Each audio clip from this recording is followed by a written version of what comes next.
She planned the perfect night, but he only showed up halfway. The table was set.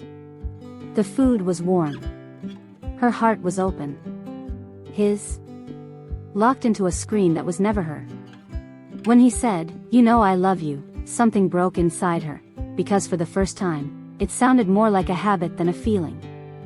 And right there, at that beautiful table and in that ugly silence, Camila realized something that would change everything. Welcome to Lost Stories in Lyrics, the place where emotional stories will touch your heart.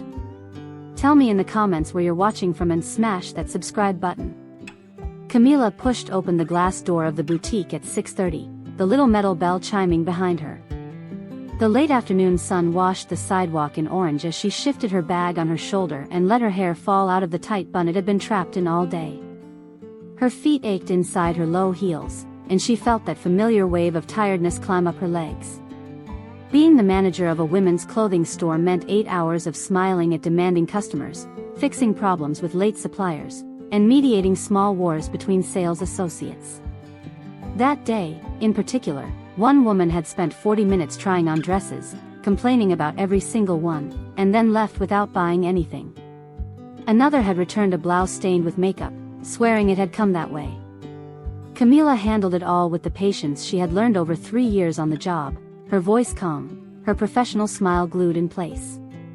But through every interaction, every solved problem, every receipt printed, one thought held her up like an invisible thread. Today was her 2-year anniversary with Robert. And she had planned something special. On her way home, Camila stopped by the grocery store for the last ingredients. She had spent her lunch break secretly scrolling through recipes in the tiny back office. Robert always talked about how much he loved the herb-roasted chicken his mother used to make, so Camila decided to try to recreate it, even though she had never tasted it herself. She bought fresh thyme, rosemary, lemons, and a whole chicken that looked good enough. As she walked the aisles, she imagined the scene, the table set with the beige tablecloth she saved for special occasions, candles lit, the apartment smelling like real home-cooked food. Robert would come in tired from work, loosen his tie, and his eyes would light up when he saw what she had done. They would sit together, really talk, laugh the way they used to. Maybe he would reach for her hand across the table. Maybe he would kiss her in a way that meant more than routine. Camila needed that night to mean something. She got home at 7:15 and attacked the kitchen with military focus. Seasoned the chicken, scattered the herbs, slid it into the oven. Peeled potatoes and cut them into neat cubes. Made a simple green salad, because Robert always said he liked light stuff on weeknights. As she cooked, the tension in her shoulders slowly eased. Doing something with her hands always calmed her. She set the table carefully, white plates from an aunt, silverware aligned, cloth napkins folded into triangles. She found 2 red candles in the back of a cabinet and placed them in the center. When she lit them, the warm glow danced on the apartment walls, turning the small space into something that felt almost cinematic. Camila showered quickly, changed into a navy dress Robert had complimented months ago, and put on a soft shade of lipstick. In the bathroom mirror she saw a 28-year-old woman trying to look confident. She smiled at her reflection, but the smile didn't quite hold. At 8, Robert texted, "Leaving now. Kiss." She sent back a heart and went to check the chicken for the 3rd time. Golden. Perfect. She took it out and covered it with foil to keep it warm. The table was perfect. The apartment was perfect. Everything exactly as planned. 8:20. 8:40. Camila sat on the couch, stood up, fixed a candle that had dripped wax onto the tablecloth. Sat down again. Picked up her phone, almost texted, put it back down. Robert was always late. Traffic. Last-minute calls. She knew that. No reason to be anxious. At 9:10, the key finally turned in the lock. Robert walked in carrying his worn brown briefcase, his tie still around his neck but loosened, his hair messy. He was 31, with the permanently tired look of someone who spent his days convincing strangers to buy things they didn't need. He kicked off his shoes and glanced at the candlelit room. "Oh," he said, with a smile that didn't quite reach his eyes. You went all out. Camila stood, smoothing her dress. It's our anniversary. Oh, right. He rubbed the back of his neck, a gesture she knew meant discomfort. Sorry, today was crazy. Barely had time to eat lunch. That's why I made dinner. She gestured to the table. I made roasted chicken. Like your mom's. Something flickered across his face, too fast to read. Gratitude? Guilt? He nodded and set his briefcase down. That's nice. I'll wash my hands. While he was in the bathroom, Camila served the plates. Generous pieces of chicken, roasted potatoes, salad on the side. She filled 2 glasses with cold water. Robert never drank wine on weeknights. When he came back, he sat and looked at the food with the polite expression of someone fulfilling a social obligation. Looks great, he said. They ate in silence.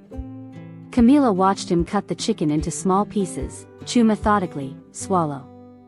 He didn't comment on the taste. Didn't ask how she made it. Just ate, with the same mechanical efficiency he used at work. How was your day? She asked. Normal. He shoved a forkful of potatoes into his mouth. Closed 2 policies. One lady wanted life insurance for her sick husband. Quick deal. That's good. And yours? Camila hesitated. She wanted to tell him about the impossible customer, the new salesgirl who still messed up the register, how she had spent her lunch break looking up recipes just for him. But watching him, the way he chewed without tasting, the way his eyes drifted around the room, the words withered in her throat. Normal too, she said. Robert nodded and picked up his phone from beside the plate. The blue light washed over his face as he scrolled. Something tightened in Camila's chest. Something important? She asked lightly. Clients, he murmured without looking up. Guys up against a deadline. Just checking if he sent the paperwork. Camila cut a piece of chicken but didn't eat it. She watched him type, type again.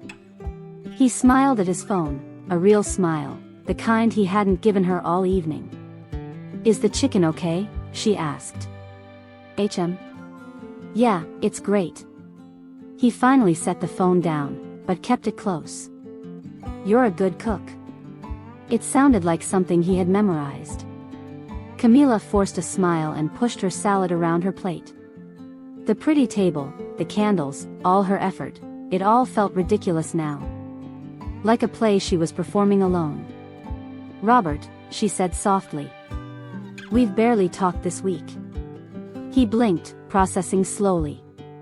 Yeah, work's been heavy. It's just a phase. It'll pass. You said that last month. And I was right.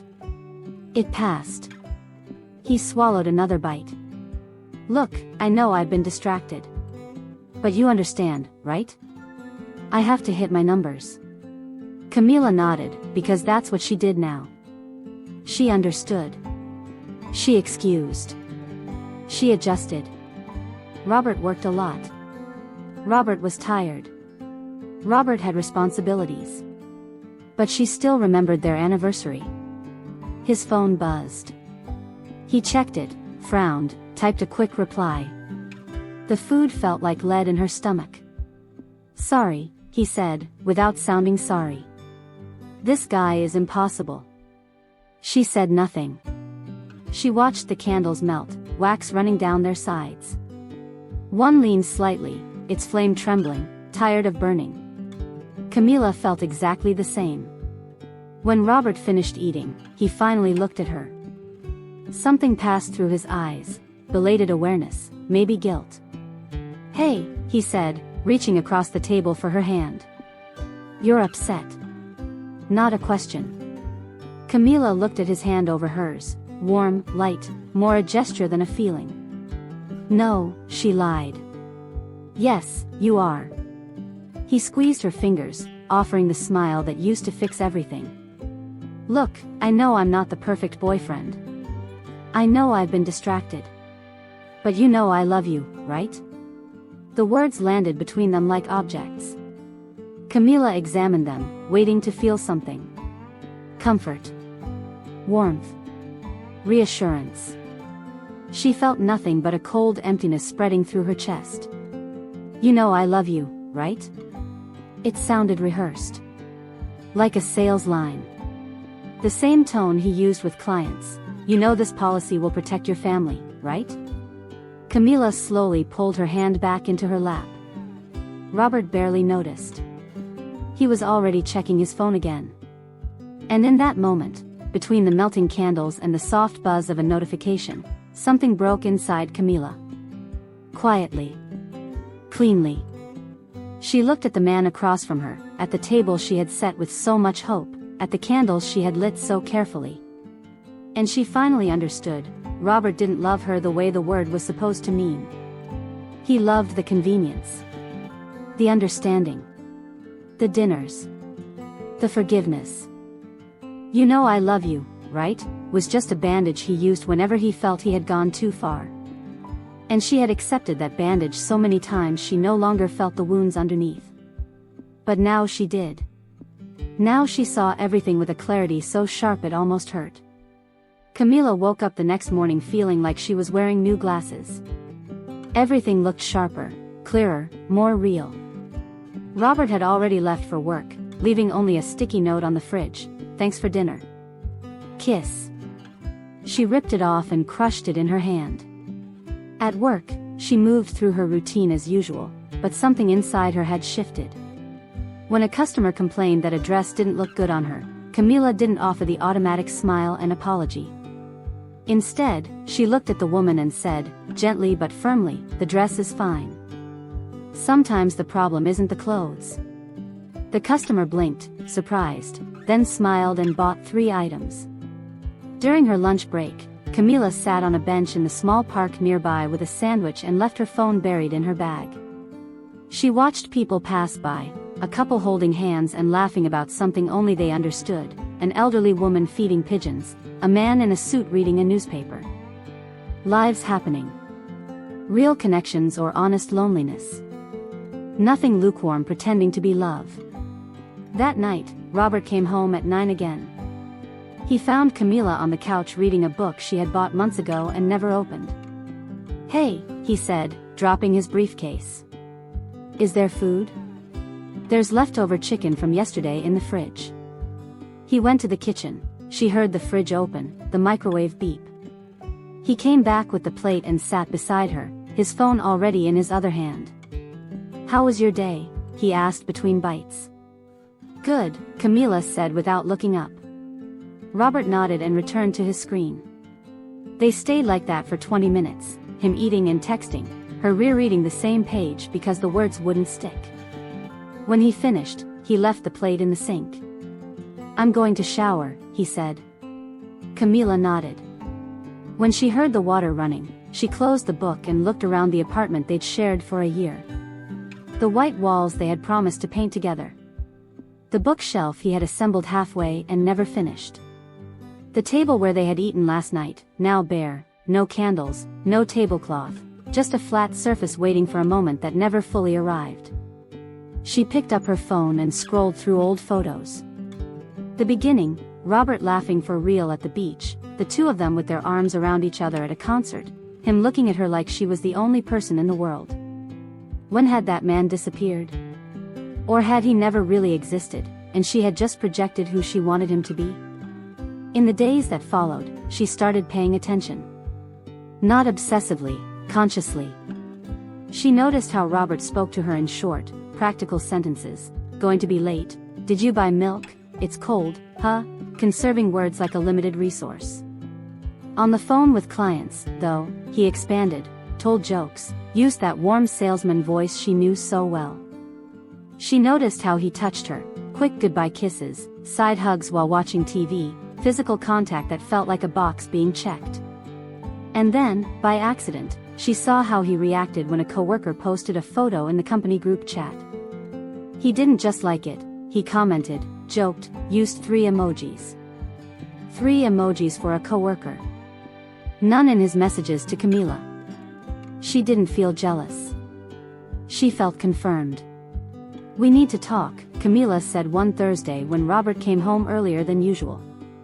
He froze with his hand on the fridge door. About what? About us. He closed the fridge slowly and turned to her with the expression she now recognized, problem-solving mode, the face he used with unhappy clients. We're fine, he said, stepping closer. I know I've been distant, but it's just a phase. We've talked about this. It's not a phase, Robert, Camila said calmly. It's who you are. It's who we are together. What are you talking about? He tried to laugh, but it sounded forced. Camila, I love you.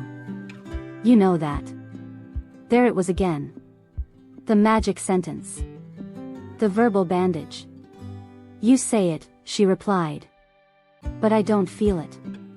His face hardened. Then the problem is you. If I say I love you, I do. It's not my fault if you decided to invent problems. The words didn't hurt, they clarified. Maybe you're right, Camila said, and saw relief flash across his face. Maybe the problem is me. I want more than you can give. I still believe love is more than a convenient word. Now you're being dramatic. No, Robert. I'm being honest. She felt something settle inside her, a strange kind of peace. And the truth is I don't want this anymore. I don't want to hear, I love you, without presence. Without attention. Without effort. He ran a hand through his hair, frustrated. I work a lot. I'm tired. That doesn't mean I don't care. You're being unfair. You forgot our anniversary, Camila said softly. You didn't remember until you saw the table. And even then, you spent dinner on your phone. They were important clients. And I'm not? The silence was heavy. You know it's different, he said finally. Yes, Camila said. I do. Her eyes burned, but she didn't cry. Clients can leave. I'll always stay. I'll always understand. Always forgive. So you don't have to try with me. That's not true. When was the last time you planned something for us? Asked how I really am? Put your phone down for an hour just to be with me? He looked away. Adult life is like this. You can't be romantic all the time. I'm not asking for romance, she said, her voice shaking. I'm asking for presence. But you're not here, Robert. Your body is. You're not. He sighed, the tired sigh of someone who thinks he's dealing with something irrational. Let's sleep. Tomorrow you'll see you're overreacting. I won't, Camila said, feeling the certainty grow inside her. Because for the first time in months, I'm seeing things as they really are. He went to the bedroom. Camila stayed on the couch, hugging her knees. She didn't cry. She felt sad, for what they could have been, for the time spent on something slowly dying. And she felt relieved, for finally admitting what she already knew. In the days that followed, Camila moved differently in the relationship. She didn't fight. Didn't make scenes. Didn't push for deep talks. She simply stopped compensating. She didn't wait up when he came home late. She didn't volunteer stories when he didn't ask. When he said, I love you, automatically, she just smiled and didn't answer. Robert noticed. You're acting weird, he said one Tuesday. How?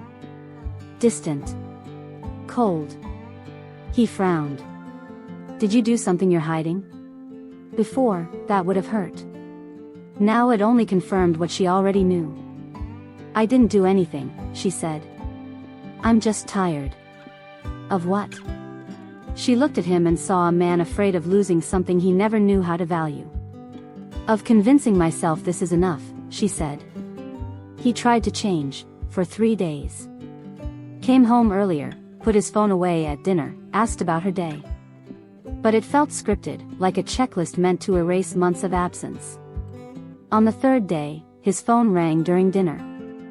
He looked at the screen, at Camila, back at the screen. It's important, he said. She nodded. He answered and stepped onto the balcony, his voice warm and animated, selling insurance to someone who mattered more in that moment. And Camila knew, he wasn't going to change. Not because he was bad, but because he didn't understand what she needed, and didn't want to. She deserved more. Someone who remembered anniversaries. Who put the phone down. Who said, "I love you," and lived it. Or she deserved to be alone until she found that.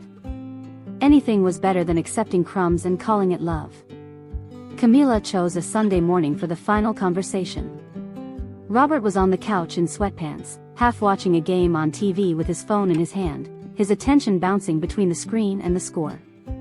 She sat in the armchair across from him, hands folded in her lap, and waited for him to notice that something was different. It took 5 minutes. "Do you need something?" he asked without taking his eyes off the TV.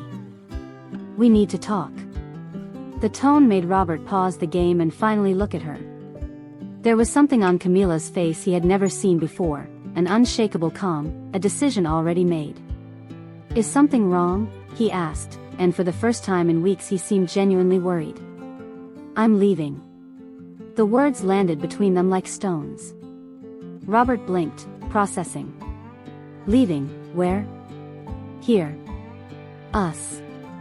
Camila kept her voice steady even as her heart pounded. "I'm going to look for my own place.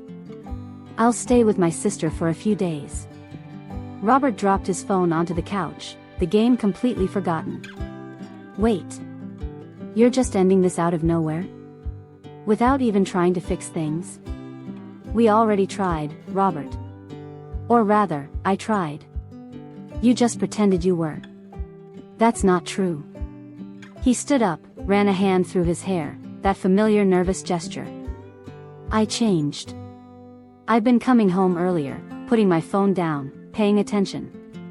"You saw that." "I saw you checking off a task," Camila said.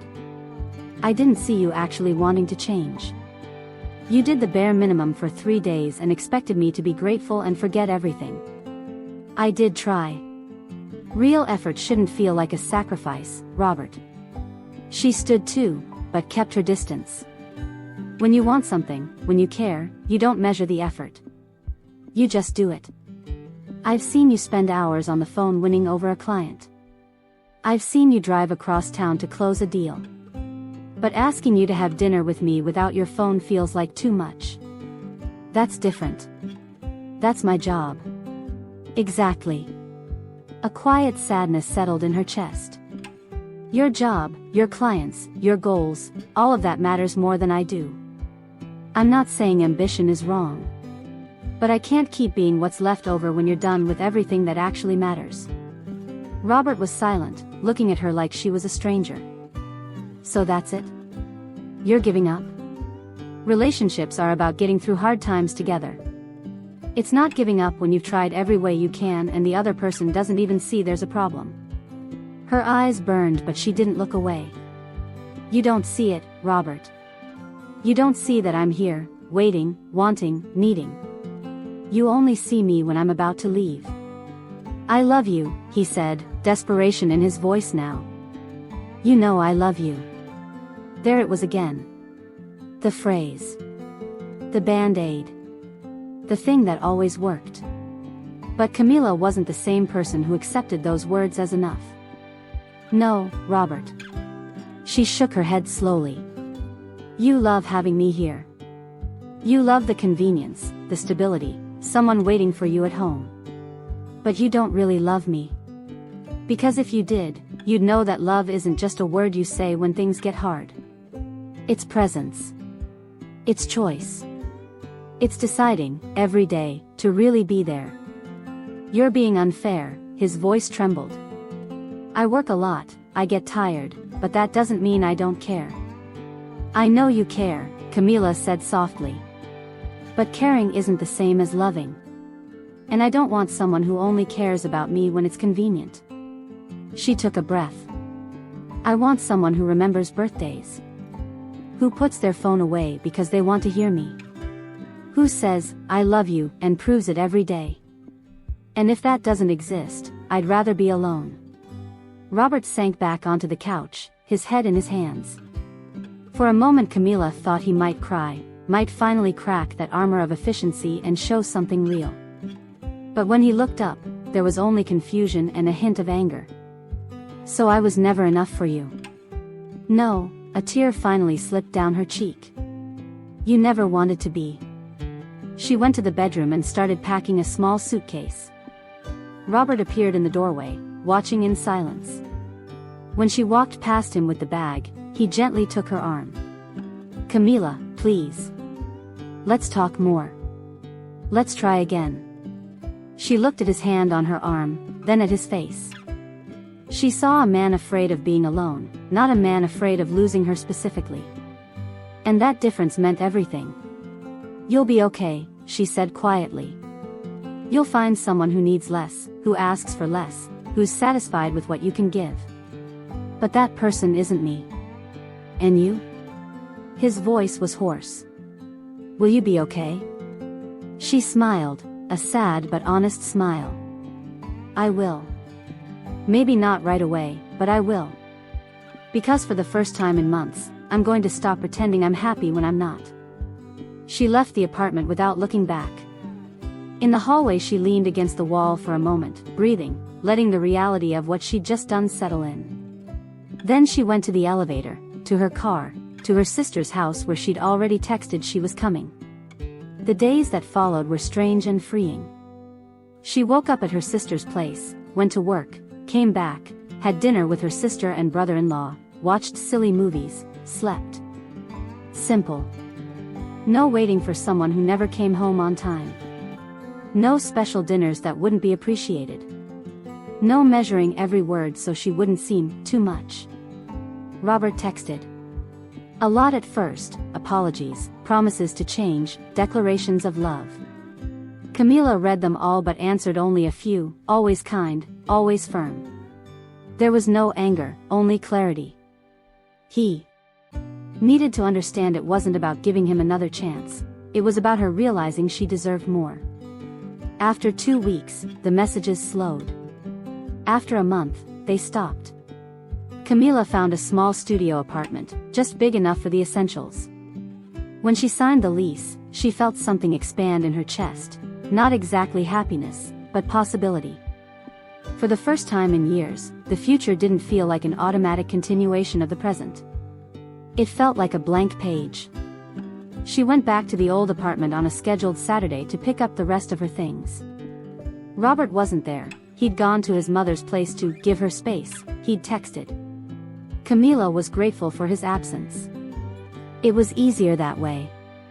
While packing books, clothes, and personal items, she found the beige tablecloth from the anniversary dinner. Clean and folded in the closet.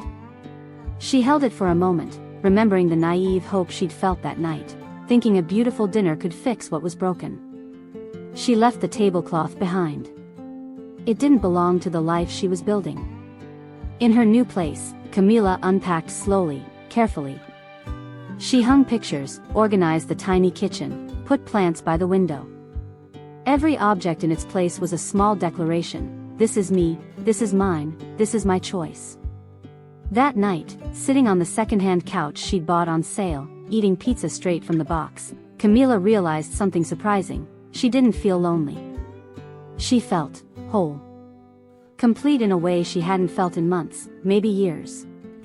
There was no one to validate her, to fill the silence with empty promises, to say, "I love you," without meaning it. And that was exactly what she needed. She needed to learn to be enough for herself first. To rebuild the Camila who'd gotten lost trying to be less demanding, less complicated, less intense. Weeks turned into months. Camila went back to things she'd abandoned, dance classes she quit because Robert thought they were silly, books she'd wanted to read but never had time for, long phone calls with friends she'd drifted away from. She recovered pieces of herself she hadn't even known were missing. One day at the store, a young customer tried on a party dress and asked anxiously, "Do you think my boyfriend will like it?"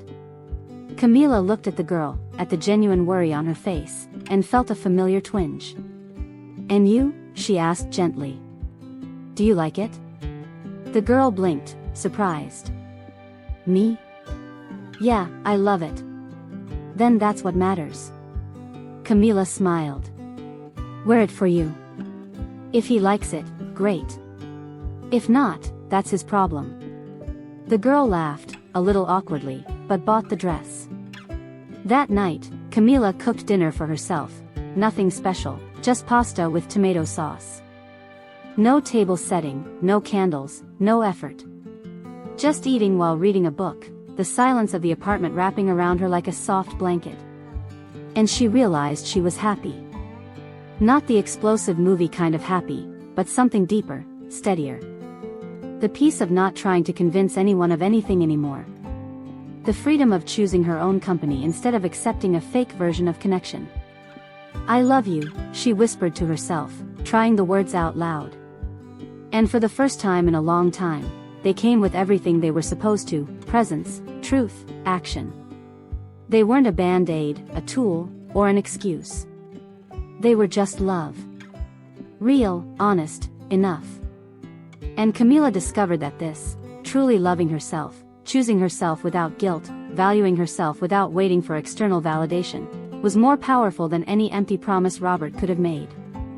She was okay. Alone, yes. But okay. Finally. Completely. Okay. Enjoyed the video? Smash that like button and subscribe for more awesome stories. I'll be waiting for you in the next story.